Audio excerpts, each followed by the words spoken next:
All right. Well, by my uh, estimation here, we have hit 4 o'clock. So I'm going to go ahead and get started. And hello, everybody. Hi. My name is Sean Mullins, as you'll see up here. And this is my house. We're, all being affected by this quarantine right now. So this is my house. This is my office. I have an 8-year-old son, so this is his classroom and his cafeteria.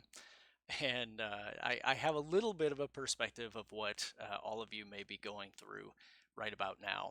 My name, like I said, is Sean. I am your district instructional technology director. So I handle the technology side of things, but mostly to assist our teachers in using technology properly. Now, this is my first year on the job, and lo and behold, we have found ourselves in a situation where having technology to aid in our teaching has become vitally important. So, through the course of this week, as remote learning has started, there have been a number of questions that have come up about different things that are technology related or device related. So we wanted to pop on and do this sort of live Q&A session to both provide some information, some basic information about our systems, what we use, and also field some questions from you as well. I have not done this before, so I expect there to be some hiccups throughout the process, but bear with me and we will try our best. I have seen the stream drop quality once while I've been sitting here, so if it does and things start buffering at all, just bear with me and it will come right back up. So to go through the information that was scrolling through as we started here, the second slide talked about some of the topics that we're going to cover today. So the first bit here will be kind of informational. I'll share a number of things with you, and then if you have any questions along the way about a specific topic that's being talked about, feel free to drop a message in the chat, and I have that open off to the side so I can see those, and I will respond to those as best I can. The first topic tonight we're going to talk about are some basic security and safety things that have to do with our devices that have gone home. And a lot of what we'll talk about tonight has a little bit of an elementary focus to it because that is our level where our devices have never gone home yet. So I know that there's some apprehension, there's some newness to all of that, so we wanted to kind of address some of those things. The next piece will be about Google, which we are a G Suite district here in Olympia, so a lot of what we do operates through Google. We'll talk about some of the very basic things that will help you and your kids get up and running. And then we'll talk a little bit about video conferencing and what's going to be used throughout the district and some best practices to go along with video conferencing. And then the last slide here was talking a little bit about the stream itself. I mentioned that the chat is turned on, and there is this thing called slow mode enabled. So you should find that if you do leave a message, that you'll have to wait 60 seconds in order to leave another message. This session is going to be recorded, and then I'm going to post this back to our YouTube channel after we're all done here. And depending on how many questions we end up getting in that live feed, I may not be able to answer them all. But we will definitely hold more of these sessions in the future if we feel like it's necessary. Our main goal is to try to communicate out with our community as quickly and efficiently as we can and try to field some of these questions. So if we need to do more of these, absolutely. And lastly, this stuff kind of goes without saying, but we talk to our kids about it, so why not talk to you guys about it as well? In a situation like that, we want to make sure that we're respectful to not only myself, but anybody else who is here. And if somebody puts something in the chat, we need to be respectful of that. And that chat is really going to be reserved for questions throughout the session here. Okay, so I'm going to switch over to our main presentation for the night. And this is familiar, it's what we already saw. So I'm going to move right into a quick little note before we get into those three topics. So we are working very, very hard to try to get Wi Fi hotspots out to as many families as possible who need them. We understand that reliable internet out in some of our rural communities is difficult. So, we have distributed a number of these hotspots to families this week during device distribution. We just got a few more devices in, and we're going to be getting those out as well. What we have noticed, though, is that there are a number of hotspots that are out in the community that have not been turned on or have not been used yet. So, if by chance that is you, or you know somebody who is not utilizing theirs, please let us know because we do have a lot of families and even some of our staff members who also do not have reliable internet access. But it might also be the case that those folks are just having trouble with their hotspots and do not know how to get them turned on or hooked up. We do have some information about that on our COVID response page. But also, if that's you or you know somebody like that, have them call the technology helpline that we've established or fill in the device repair Google form, and we can get in communication with you and we can make sure that those are getting utilized.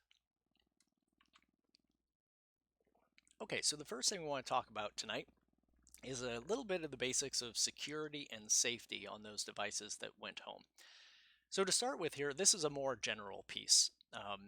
Please, as parents, as guardians, monitor your students with those devices the best you can, especially for our elementary kids. One of the reasons why those devices do not go home by default is because we don't want to have that stress on the families of having to monitor those devices. But now that they're out here in this new experience that we find ourselves in, please do your best to monitor that. And the number one helpful guideline I can give is to set some off hours at night, to have a time where those devices are no longer used.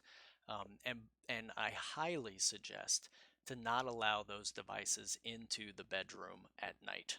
Have another spot in your house that you can take that Chromebook or you can take that iPad and tuck it away, and then that can be picked back up in the morning. I did link here, and I will put this in the YouTube comment section as well, a link to Common Sense Education and their page on how important it is to balance media with real life. And I'm sure that's something that you are all dealing with right now at home. Um, we use Common Sense Education for our digital citizenship curriculum throughout the district. Their content is very good, and if you have any worries about that, I highly suggest taking a look at that resource. So now a little bit specific to our iPads. One of the things that came about this week as the remote learning plans were being shared to families is that for our K to 2 population, YouTube and some other video streaming sites like Vimeo are completely restricted. And teachers have been made aware of this, and they are altering some of their remote learning plans if they did involve YouTube videos. And you may see updates to those remote learning plans, so do make sure that you go in and take a look. Though the reason why YouTube is restricted on those iPads is because the district is unable to force students into a YouTube restricted mode when they go into YouTube on those devices. So we don't want our K to 2 population having a more wide open YouTube than our 3 to 12 population. That just doesn't make a lot of sense. So you will not have your students being able to access YouTube on those K to 2 iPads. Those iPads also have the same filter program that we have on our Chromebooks. We have a web-based filter called Lightspeed, and that operates off of an app that runs in the background on an iPad, and on our Chromebooks that runs it through an extension that runs in the background. Now, that relay filter program, that light speed filter, was not being used during the regular school year because when the iPads were on our network in our buildings, they were being filtered and monitored a different way.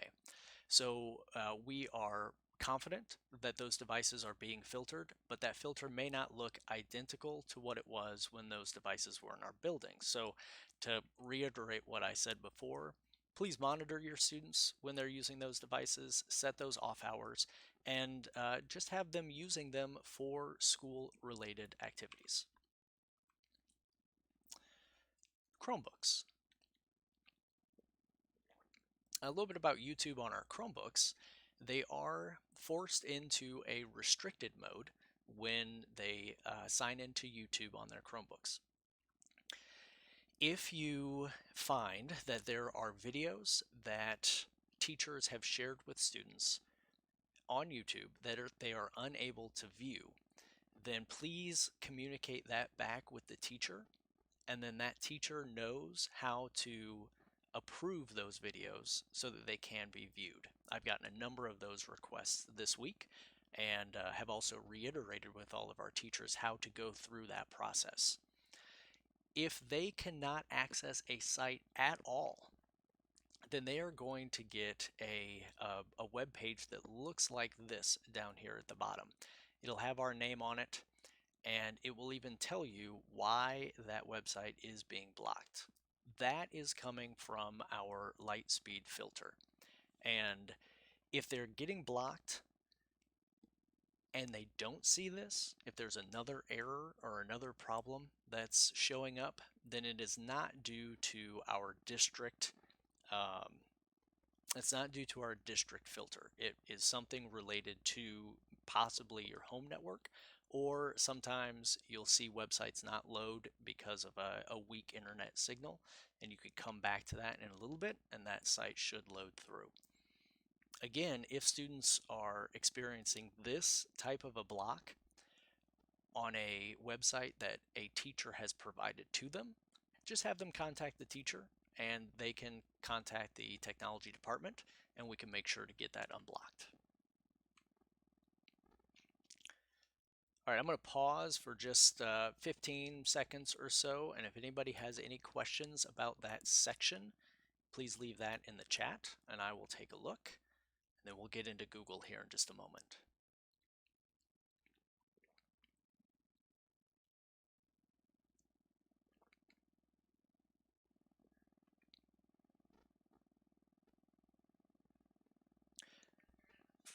Now, I can't 100% promise that you won't see a 8-year-old run around in the background, but I think for the most part he's outside playing at this time.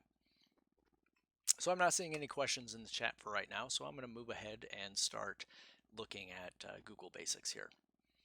So one of the main things that you would want to know about Google is that if you're not using one of our district devices, because some families did choose to leave their school device at home because they had different devices that could be used at school, is you want to make sure that on that device your child signs into Chrome with their district Google account.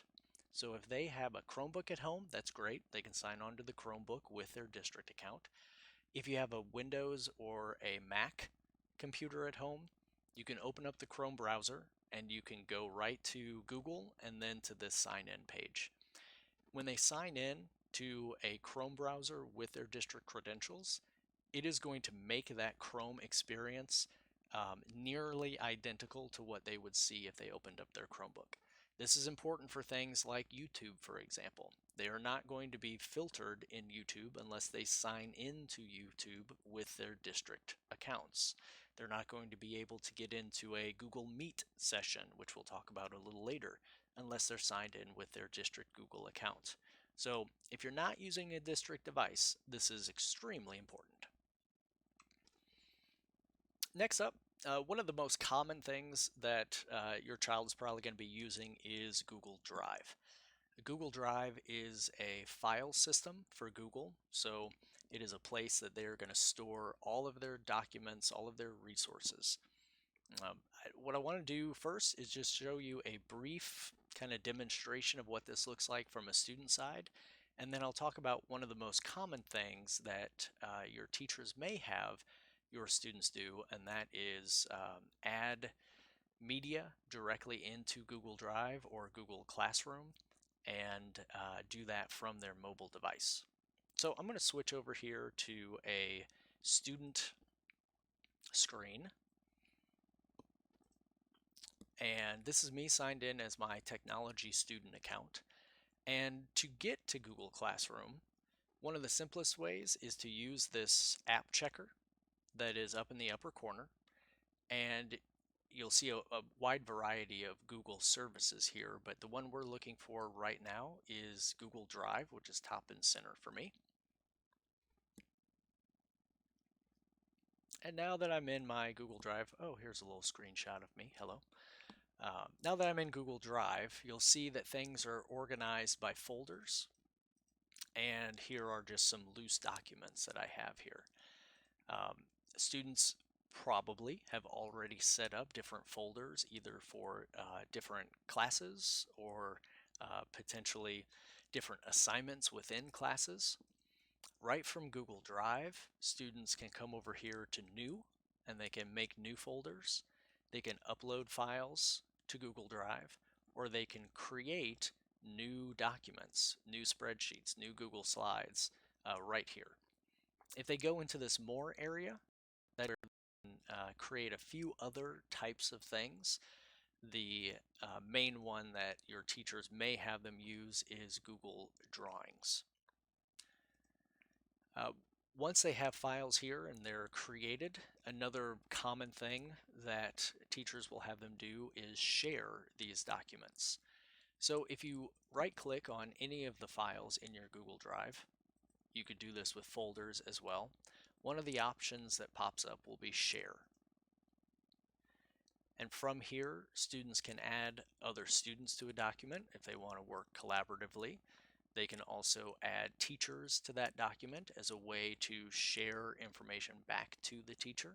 And all they need to do is type in a name, so this is me, into that box, and then assign permissions. So in this case, the person that I'm giving access to can organize, add, and edit, or they can set this so that that person can view it only. So that's the basics of Google Drive from a Chromebook. Google Drive from an iPad looks very, very similar, but I'm going to switch over to my mobile device because I want to talk about adding media. Right now, we are in a situation where you may have teachers asking their students to take a picture of something and submit it as work, or do an audio recording or short video recording and submit that as work. For example, if your teacher wants kids to work out math problems on a piece of paper but then submit that work to them, they may have them want to snap a picture of the work and then submit it. So I'm going to switch over to my iPad here. And this is one of those places where things may work perfectly and they may not. So let's see how this goes. Bear with me for one moment. All right. Here we go. So I'm over here on my iPad. Now I'm going to come up here to the Google Drive app. You'll see that top middle here. And open that up. You'll see this looks very similar to what we were just looking at on my student account. But there is a difference here, and it involves how I can easily capture media and insert it into the Google Drive. So in the lower right-hand corner, you'll see that plus button. If I click that, one of the options here becomes Use Camera. I can then take a photo of something. So I'll take a photo of this drawing that I made. Use Photo. And then that instantly gets uploaded into my Google Drive. So it's a super quick way for families to communicate with each other, for students to communicate with their teachers through um, providing short little photos or video clips back and forth through their Google Drives. Now you can do that with, I happen to be doing with an iPad right there. You can also do that with a phone and very easily share material back and forth between students and teachers. Okay, next thing we're going to talk about is Google Classroom. Many of your teachers are using Google Classroom, most likely from third grade on up. We may have some second graders who are familiar with Google Classroom as well, but at our K-1 levels, it is not used nearly as often. So I want to again demonstrate a little bit of Google Classroom here and go through a couple of basic things. The first one doesn't need any demonstration though. Parental invites and emails. When a teacher sets up their Google Classroom, they invite their students and then they have the option to send invites to parents. Not all teachers do this, and the invite is not the same as what happens when a student receives an invite. Parents cannot actually get into Google Classroom. They can't specifically click on different assignments and look through due dates and all that types of stuff. Instead, the way that the parent invite works is it will allow you to set up email notifications so that when a teacher posts a new assignment or if there's a due date that is quickly approaching, Google will send your email address a notification to let you know and update you about what's going on in the class. So if you were wondering if you can actually get into these spaces, you cannot, but you can stay up to date if your teacher does choose to invite you and put you on this notifications list. You can contact your teacher if you're interested in that and it hasn't been set up already. Okay, so next I'm going to go through just a brief student navigation here of Google Classroom because as a parent, you probably haven't seen this piece before. So I'm going to get into Google Classroom, and again, as a student, I can do this from my app switcher up here, and you'll probably see Classroom listed. You can also scroll on this list to find more. You can also go to classroom.google.com, and that will get you right into here as well. So here I am, and in my student account, I have a few classes set up. Your student may have one or more classes. We click into one of these boxes to get into the class. And it starts off on this area called the stream. And any new work or announcements that are posted anywhere in Classroom automatically get put on the stream. You can kind of think of this as a social media feed. New items get put to the top and older ones get pushed down. Teachers may use this space right here to share important announcements with your kids, including if they have a link to a Google Meet session, which we'll talk about here in a moment. So probably the most important tab for students is this classwork tab. And here, all of the work that your teachers have assigned to you will be organized. They can organize these by topic areas, which mine are not right here, but that's typically what you'll see. And you can click into each one of these to open them up to see more details. If you click into one and then go to View Assignment, you will see more details. You're able to add a private comment that goes right back to the teacher. And then this is the area where you're going to add your work and mark it as complete. In this scenario, this is an assignment type where the teacher would be asking the student to submit a file. So in this case, a student would come here and go to Add or Create, and then they could either create a new file directly from this spot, or maybe they've already done it and they're going to pull that out of their Google Drive. Or maybe they've been asked to find something out on the web and share a link with the teacher. or they could upload an individual file from their computer and attach it to their work. And when they're done, they would click the button, mark as done. If they don't do that, then the work doesn't actually get submitted. Now, the other common type of assignment that your students are going to see here is an assignment where there is actually a copy of the document that has already been made for the student. So I'm going to do the same thing. I'm going to go to View Assignment, and you'll see there's already a piece of work sitting here. So if I click onto that, it will automatically open up the work that the teacher has created for me. This is my own personal copy. You'll see it has my name up here in the title, Tech Student. And then I can go through and fill all of this stuff in, whatever my answer is going to be. And then at the top, I have a button right from my document that I can hit to turn that work in. It'll remind me that, hey, you have one attachment. Are you sure you want to turn it in? I'll hit yes. If a student does turn something in and they needed to fix something, they can always come back and hit unsubmit. And then they have access to that document again. Teachers are made aware of anytime a student unsubmits and resubmits work, so just keep that in mind. But this is the basics of using Google Classroom.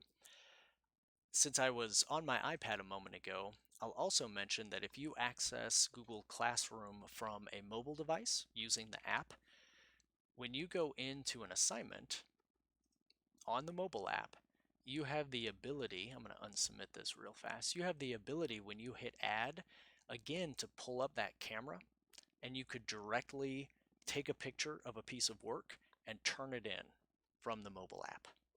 You can't do that from here because I'm on a computer, but that's a nice little feature that you can use on the apps. And any of our particularly second grade groups that might have iPads where Google Classroom is being used, that's a nice little tool that you can take advantage of. Okay, popping back to our main presentation here, I'm going to go into the last third of the presentation. So I'm going to take another 10-15 second pause here, and if anybody has any questions, you can drop them in the chat right now while I take another quick drink.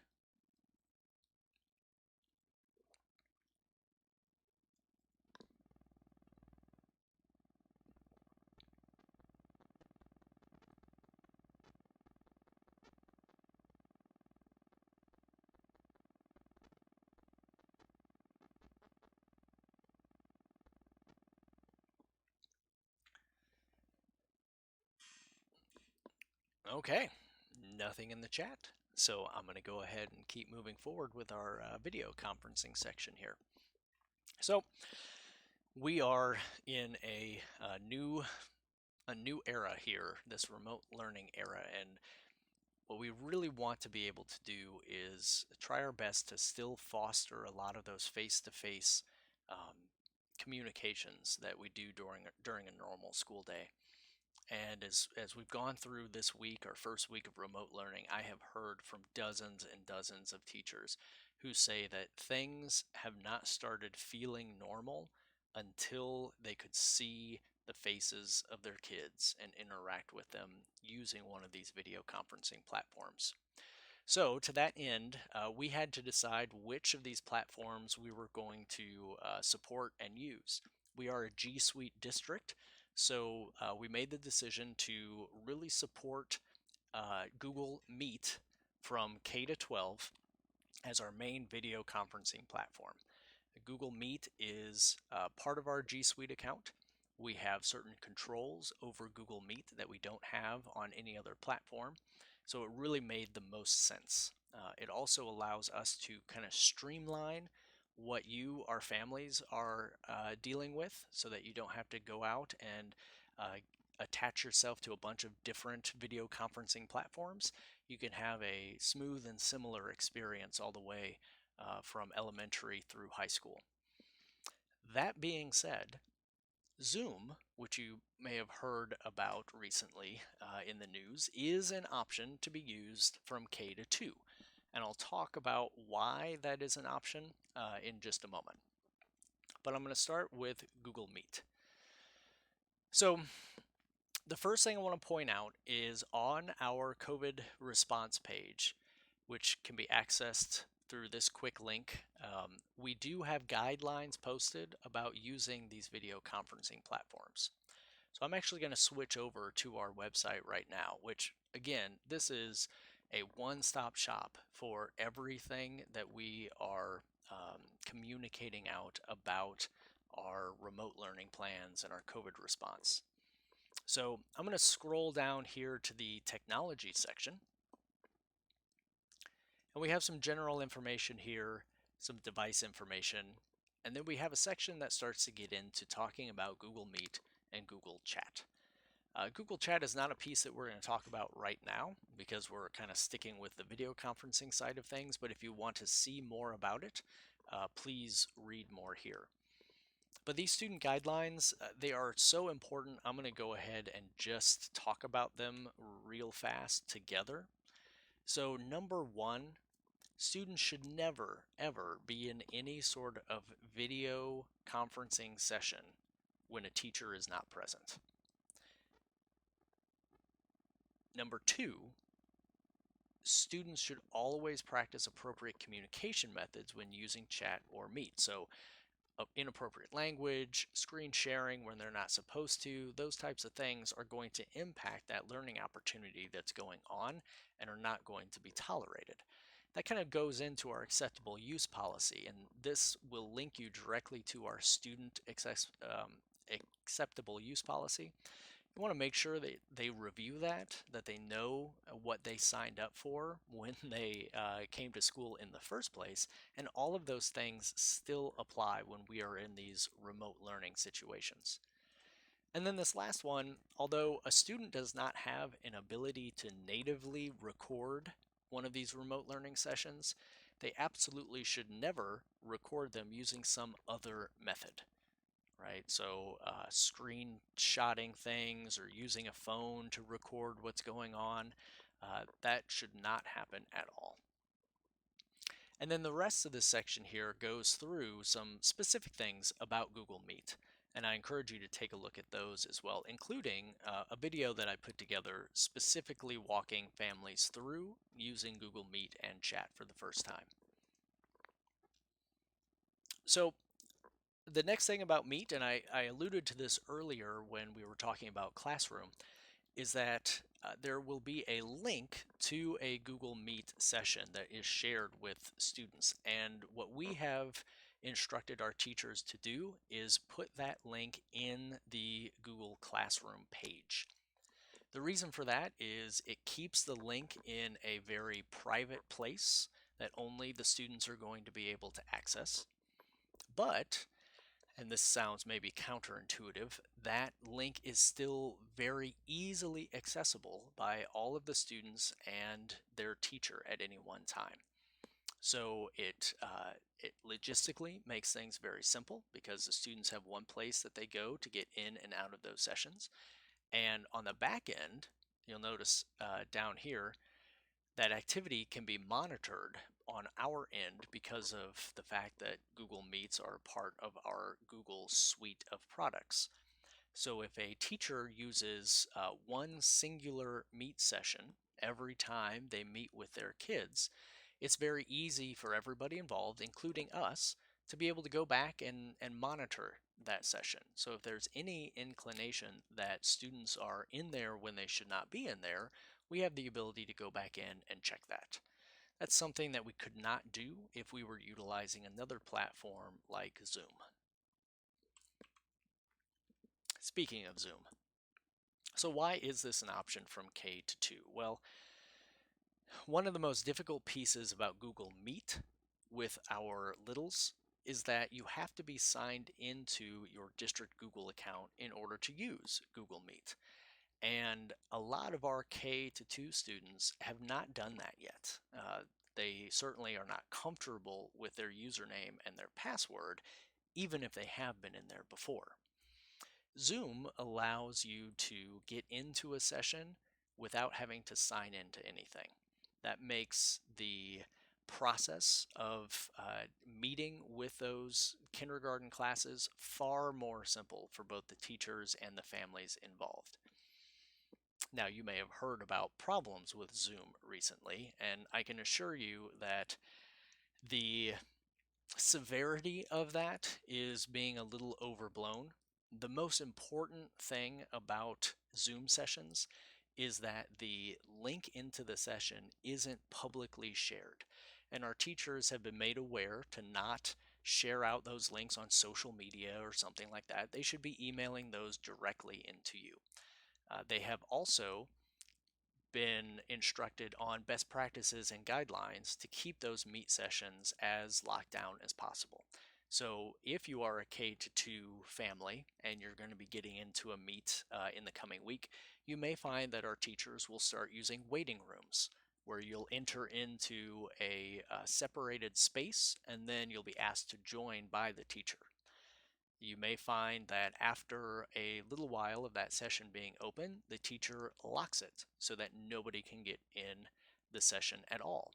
So there are a number of safeguards that our teachers are putting in place to go above and beyond to make sure that those are safe and comfortable meeting spaces for all of our kids.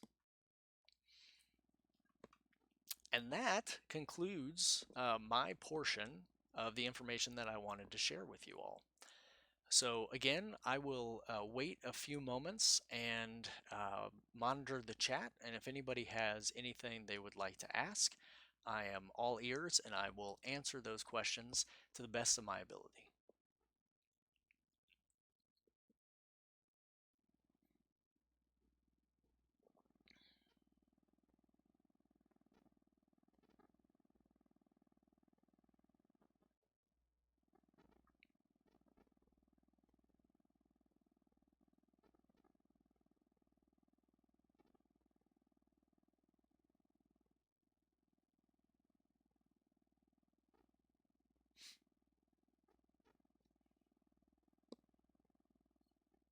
As this is going on, I'll also just remind everybody about the uh, COVID response website that we have set up. I'm going to go back to our district page here. On every one of our websites, our district site and all of our individual schools, you will find a quick link to that COVID response page right on the front here. You can also find a direct link to it back on our district page under links. You'll see this COVID response right at the top under our district. If you're looking for the device repair form, because you have a Chromebook or an iPad that may not be working properly or something has happened to it, you can find that form right under Parents.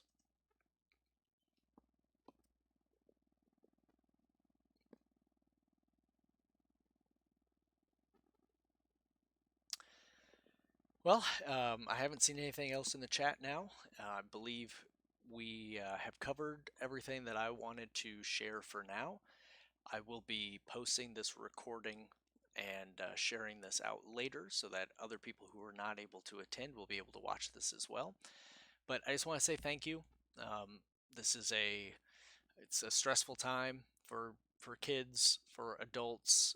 We're all trying our best to provide learning opportunities for our kids, and we greatly appreciate everything that you are doing at home in order to help move that along. So stay safe out there, and I may see you again in another session like this soon.